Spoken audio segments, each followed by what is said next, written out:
Bonjour à tous, c'est toujours le frère Zolo là dans les relations cachées la parole de l'Oba. Je rends grâce à l'Oba, créateur du ciel de la terre, des secrets, le grand glorieux et redoutable. Je remercie l'Oba parce que le bon, parce que le fidèle, parce que le tout-puissant est descrivé inexplicablement hors de toute réalité. Donc aujourd'hui, par sa permission, par sa grâce, par sa toute divine puissance, on va entrer une fois depuis dans les sphères de la connaissance interdite. Car vous savez qu'il est dit dans Proverbe 19 que le manque de sens n'est bon pour personne, et dans Proverbe 25 la gloire de l'Oba est de cacher des choses et la gloire du roi est de sonder des choses. Néanmoins, il dit dans Jérémie 33 de moi je te relèverai des choses cachées, des choses que tu ne sais pas. Et dans Jean 3:11, nous disons ce que nous savons et l'on rend témoignage de ce qu'on a vu.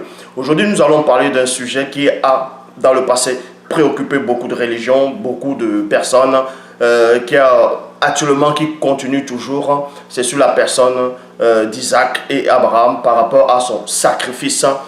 Et beaucoup de personnes parlent toujours de ce sacrifice en disant que Dieu, soi-disant, celui dont on nomme dans les Bibles actuelles classiques sous le nom de Dieu l'Éternel, il y avait Adonai Elohim, a mis Abraham à l'épreuve. Dans d'autres versions, on l'a tenté. Est-ce que réellement ce Dieu-là a-t-il réellement besoin de mettre Abraham à l'épreuve? Si c'est lui le créateur, est-ce que le créateur a-t-il besoin de mettre Abraham à l'épreuve pour voir si Abraham l'aime vraiment? Vu que s'il crée toute chose, forcément, il doit aussi connaître le temps et l'espace, maîtriser le temps et l'espace, le continuum espace-temps. Il doit connaître le futur.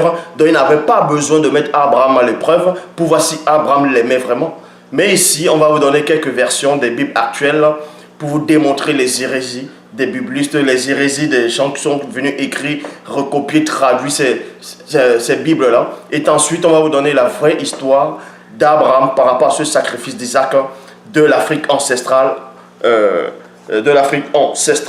Donc ici dans Genèse chapitre 22 au verset 1, il est dit: après ces événements, Dieu mit Abraham à l'épreuve et lui dit, Abraham, celui-ci répondit, me voici. Donc vous dites qu'après ces événements, il y a beaucoup de choses qui se sont passées par le passé, et ensuite maintenant on dit, après ces événements, Dieu met Abraham à l'épreuve. Traduction King James française, il est dit: et il arriva après ces choses, virgule, que Dieu tenta Abraham et lui dit: Abraham, virgule, et il dit: voici, je suis ici. Donc ici, dans la traduction King James française, Dieu a tenté Abraham, tandis que dans notre version, il a mis Abraham à l'épreuve.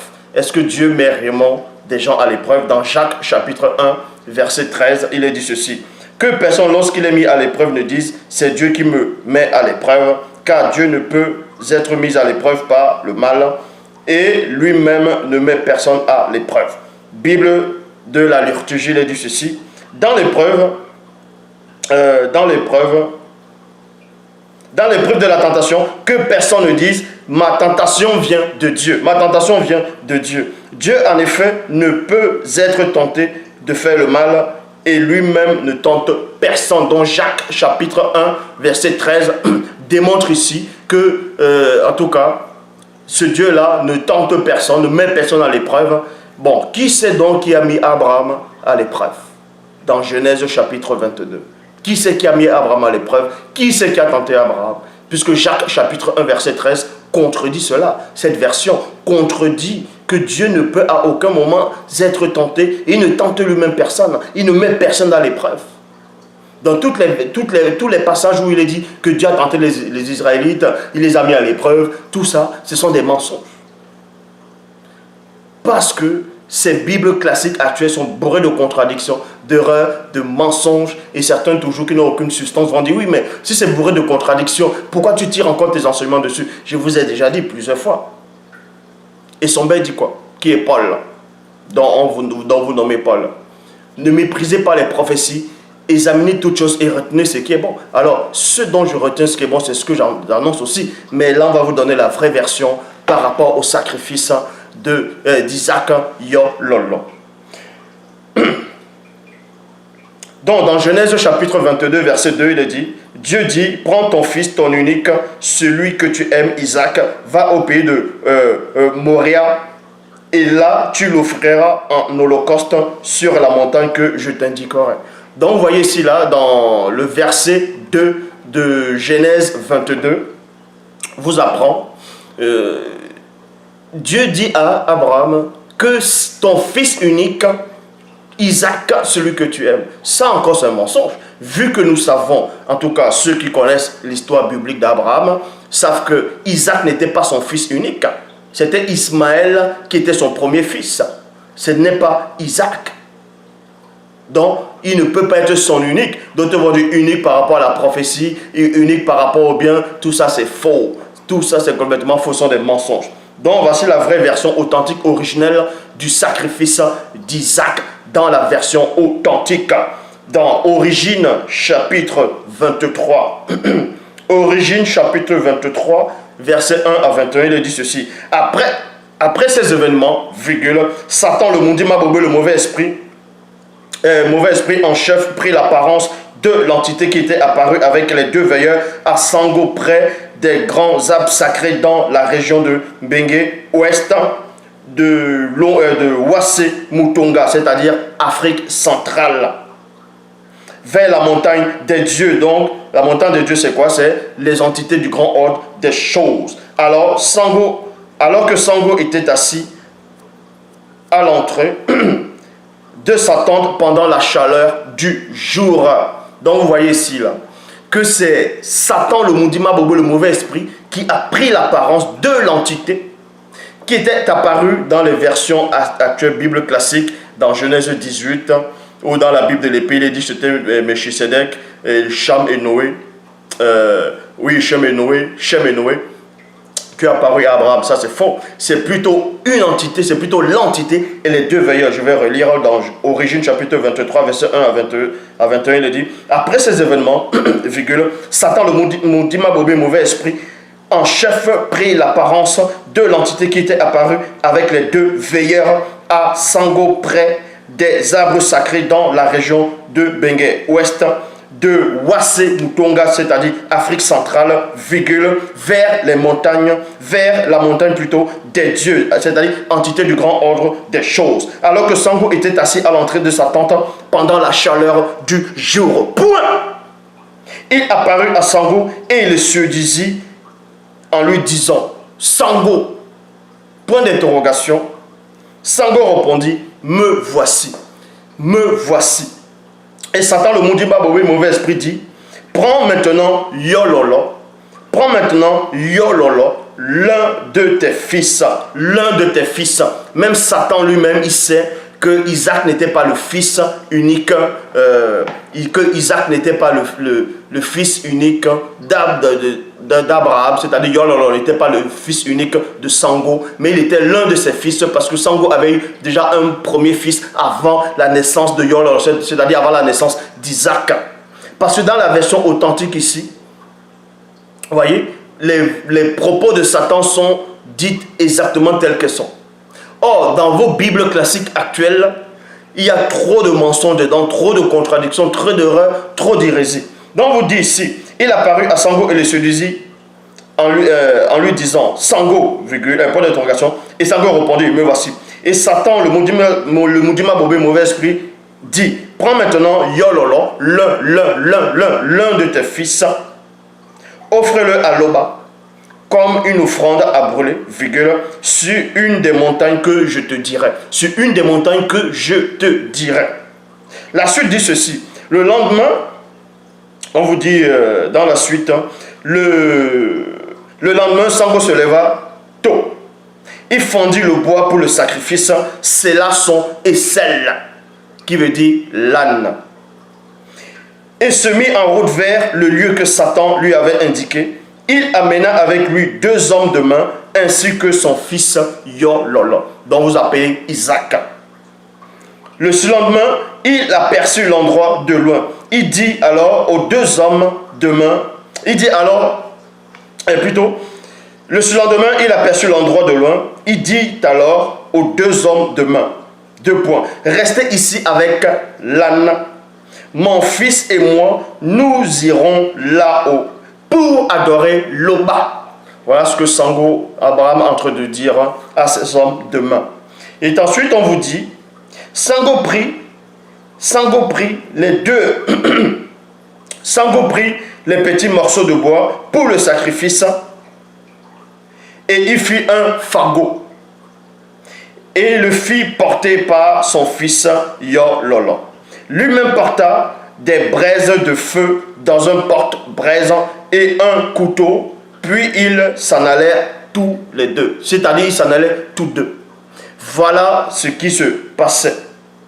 Yololo s'adressa à son père Sango. Mon père. Il répondit, oui, je t'écoute, mon fils. Nous avons des braises de feu et un fagot de bois. Dit Yololo. Mais où est l'agneau pour le repas? Parce que Yololo, en tout cas qui est Isaac, hein, selon le nom que vous lui donnez dans la Bible actuelle, mais son vrai nom c'est Yololo, il dit à son père, il remarque quelque chose, parce que son père avait dit aux hommes de main qu'ils vont aller adorer. Donc en allant adorer, ça peut prendre quand même du temps. Donc il faut maintenant que là-bas ils vont manger tout ça, parce qu'Abraham va apporter des instruments, des choses pour le feu, ainsi de suite, avec le couteau. Et son fils lui demande, mais le gibier en fait, l'animal, l'agneau, où est l'agneau pour le repas qu'on va manger là-bas? Où est l'agneau? Où est l'agneau? Il dit non, t'inquiète pas, l'entité va prévoir, c'est-à-dire l'entité va prévoir. Donc n'aie pas peur. Puisqu'on dit ici là, quand il arrivait dans le lieu, au lieu que Satan lui avait indiqué, Sango construisirent un autel avec des pierres qu'il avait trouvées sur place et il disposait les petits morceaux de bois. Puis, soudainement, il attrapa Yololo, son fils, et Yololo fut surpris et dit, mon père, pourquoi m'attrapes-tu ainsi? Tu me fais peur. Mon père, pourquoi m'attrapes-tu ainsi? Tu me fais peur. Sango lui dit, mon fils, l'entité est apparue et m'a dit de t'offrir en sacrifice à Loba. Voici la vraie version. Donc, et Yololo répondit, tout tremblant de peur. Non, mon père, Loba ne peut autoriser pareille chose à l'homme. Même son fils, Yololo, Isaac, était déjà initié, il connaissait, il savait que des pratiques semblables sont des pratiques occultes. Ce sont des pratiques qui n'ont pas de sens, dépourvues de spiritualité. Yololo, malgré son âge, malgré son adolescence, il savait néanmoins que Loba ne va pas permettre de telles abominations à l'homme. Que ce soit à l'homme, Loba ne permettra jamais ces gens d'hérésie. Or, dans la Bible actuelle classique, hein, c'est bourré de sacrifices. Hein, on brûle des animaux. Abel, il tue déjà les animaux pour le faire en sacrifice. Après le déluge, Noé fait encore des sacrifices. Hein, ainsi de suite. Hein, c'était que sacrifice sur sacrifice. Parce que tout ça est rempli de mensonges. C'est Satan qui contrôle toutes ces choses-là. Or, ici, Isaac avait l'intelligence, il avait le discernement. Ce Yololo savait exactement que ça ne pouvait pas émaner de Loba. C'est pour ça qu'il dit encore, je répète, et Yololo répondit tout en tremblant de peur, mon père, Loba ne peut autoriser pareille chose à l'homme. Mais Sango ne l'écouta pas car il était sous l'influence de Satan. Sango était sous l'influence de Satan. Sango le bâillonna la bouche, puis le lia et l'allongea sur l'autel, par-dessus les petits morceaux de bois. Alors, il étendit la main et saisit le couteau pour égorger son fils. Mais à l'instant même, la véritable entité apparut à Sango et l'interpella. Sango, Sango. Oui, répondit Sango, je t'écoute. L'entité lui ordonna de ne porte point la main sur l'enfant et ne lui fait aucun mal. Voilà ce que l'entité dit. Et ensuite, car tu as été trompé. Tu as été trompé par Satan, le Moudima Bobé mauvais esprit, et ton fils Yololo a bien compris cela. À l'instant même, Sango fut libéré de l'influence de Satan et pleura amèrement à cause de ce qu'il a voulu faire à son fils et parce qu'il s'est laissé duper par mégarde à cause de la porte d'entrée de la polygamie, dont Satan a réussi à séduire Abraham parce que Abraham était un polygame. Et la polygamie a ouvert des portes aux forces occultes. Et dans la version authentique originelle, on vous donne même l'origine de la polygamie, comment la polygamie est venue, comment c'est arrivé, ce qui a fait en sorte que ça puisse naître, ainsi de suite, les esprits qui se cachent derrière la polygamie, qu'est-ce qu'ils veulent vraiment dans la polygamie, ainsi de suite. Mais ici, néanmoins, on vous dit, et ton fils Yololo a bien compris cela. À l'instant même, Sango fut libéré de l'influence de Satan et pleura amèrement à cause de ce qu'il a voulu faire à son fils et parce qu'il s'est laissé duper par mégarde à cause de la porte d'entrée de la polygamie. Sango rejoignit ses deux hommes de main avec son fils Yololo. Il se mit en route et allait à Dipondi. Et allait à Dipondi Bar Samba, qui veut dire Belsheba, où Sango s'y installa. Donc vous voyez, ça c'est la vraie version authentique originelle de l'Afrique ancestrale, c'est-à-dire Wassé ancestrale qui s'est produite dans le continent Mouniel. Ça n'a rien à voir avec l'histoire d'Abraham de la Bible classique, des fausses versions où c'était mal trafiqué, où les versions trafiquées, ou mal traduites, mal écrites, bourrées de contradictions, d'erreurs, des hérésies, du mensonge. Où on vous dit que soi-disant Dieu dit, tant Abraham, il le met à l'épreuve dans Genèse chapitre 22, alors que dans Jacques chapitre 1, verset 13, il est dit que Dieu ne tente personne, il va tenter personne, il met personne à l'épreuve. Donc c'est déjà une contradiction. Donc quand il y a une contradiction, c'est qu'il y a un mensonge. Quand il y a un mensonge, l'histoire elle est fausse. Dieu, en tout cas, ne pourra pas